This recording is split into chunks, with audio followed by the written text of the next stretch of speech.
Have you ever wanted to know how to make a chain tassel? I am going to show you today how to make this wonderful chain tassel. Now the reason I'm making this is I have this old necklace, this one here, and it has a chain tassel on it, but it's had it. It needs to be replaced, and so I thought I'd show you how I made the chain tassel as I go along. Now I'm not making the necklace today, just the tassel. So let's walk you step by step through what you need and how to make this chain tassel.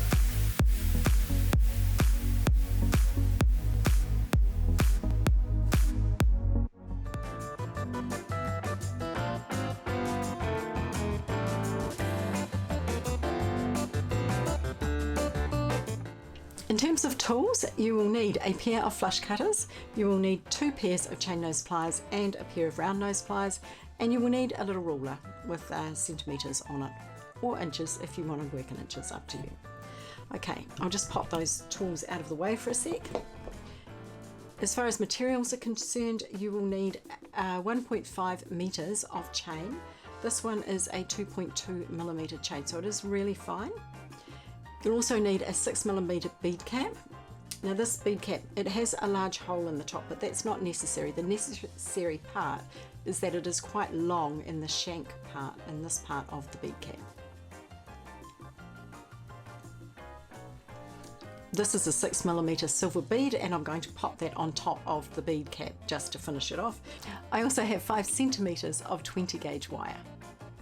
So here's my tassel, and I'm going to put it just down here so that we can have a look at it as we're working through.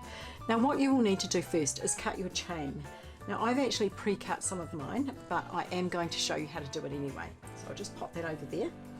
Now I have my chain off on my roll here, off to the side. My chain, I cut 10 pieces at 15 centimetres. So what I'm going to do here is just lay it down alongside of my ruler, and I'm going to take my flush cutters while it's still down on the ground and just give it a little cut.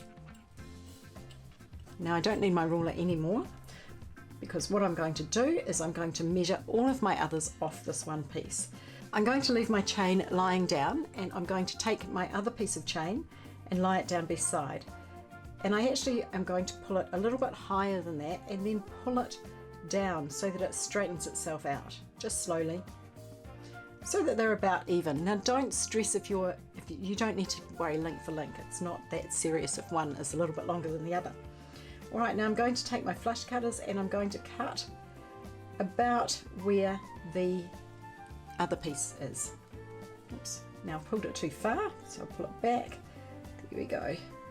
And just grab it in the cutters, put my finger over it so it doesn't fly and hit me in the eye, and just cut. So that's how you cut your chain. Now as I said, I've already cut mine to save time, so I'll just lay it out there. This is an antique silver chain, so it's not bright silver, and it kind of goes better with these bead caps. As always, I'll leave a link in the description box below with all of the requirements, all the materials, links to all the materials that you need. Alright, now I'm going to take my wire and I'm going to make a loop in the end. So here's my round nose pliers, and I want quite a large loop, so I'm going to put the wire between the jaws, but quite a long way up from the end. Just make sure that the wire isn't sticking up above the jaws so that you can't feel it. And then holding your wire between your thumb and your forefinger, just twist your pliers away from you as far as your wrist will go. Remove the pliers, put them back in, and then twist some more. And you will feel when the wire meets, the end of the wire meets the side of the wire there. Now what you're going to do is take your finger and your thumb and hold that stem of the wire and just twist back slightly. And the reason that you're doing that is so that your loop is centered on the wire there. Now my loop isn't closed, but I'm not worried about that because I actually will need to open it to put the chain on, so I'll close it later. What I do want to do though is make sure that my loop isn't open wide, because if I take my chain nose pliers and I open the loop wide, what will happen is that chains will fall off when I put them on. Okay, so what I'm going to do next is I'm going to find the center of these chains and I'm going to thread them on. Now the easiest way I found is to find the center is actually to thread the ends on,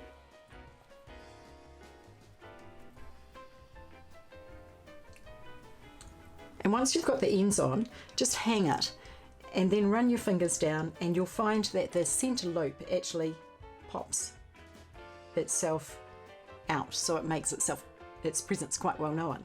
Now thread on the end of your wire. Now notice that I'm using the long end and not the loop, and what you just want to do is make sure that you can get the chain down through the gap in the loop, and I'm going to do that a few more times. When you have the chain on the loop, make sure you hold it so that the gap in the loop is up, because you don't want the chains to fall off, and just hold the loop between your thumb and your forefinger, and thereby holding the chains on as well. If you don't want to thread it on like this, you can actually just make sure that the chain is long enough, or that the ends are about the same length, and you can just hang it like that if you wanted to.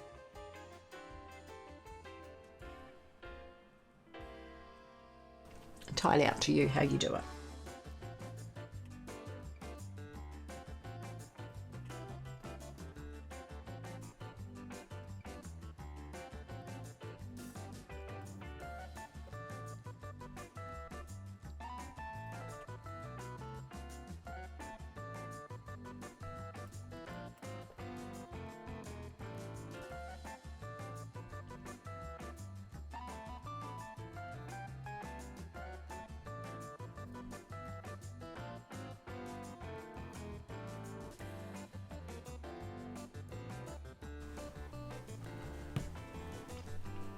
You will find as you're putting on this last one that the loop is quite full, so just be very careful not to throw or push the chain off the other side.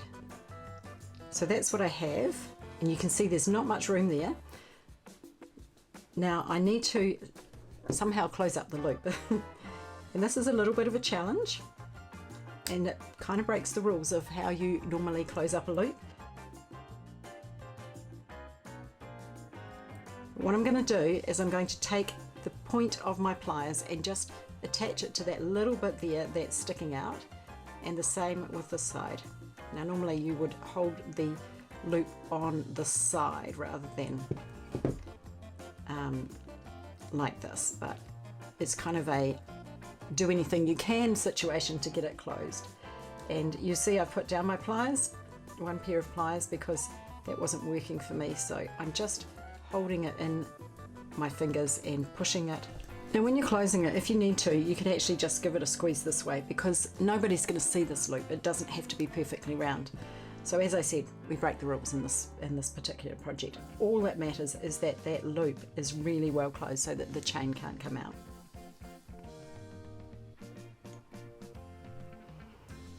And you want a nice crisp bend at the top of your loop. So that's what I have.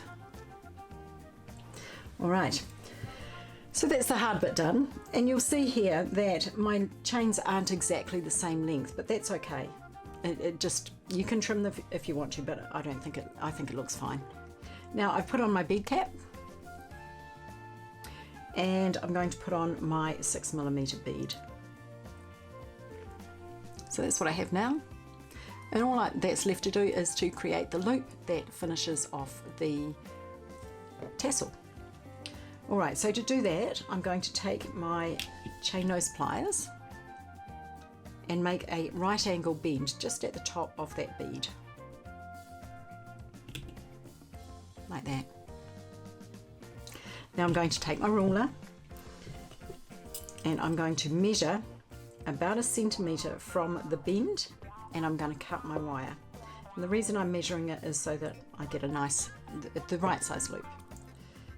You don't have to measure it. Cutting my wire using the flush side of my cutters. Now I'm going to take my round nose pliers and make a loop. And I'm making quite a large loop again in this one.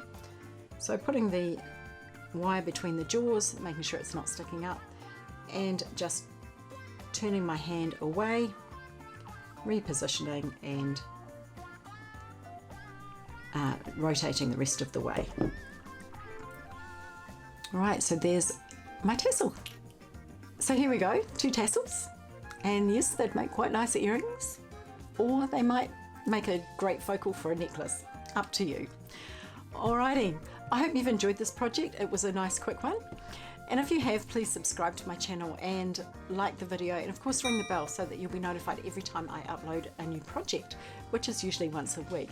And of course check us out on Instagram and Facebook. I'll leave the links in the description below, and also links for everything you need to make these tassels. Also leave me a comment and let me know if you made the tassel and what you did with it once you made it. You know, did you make earrings? Did you make a necklace? What did you do? Maybe you made a little one for a bracelet. Who knows? Anyway, thanks for watching. Have a fantastic day. I'll see you again soon.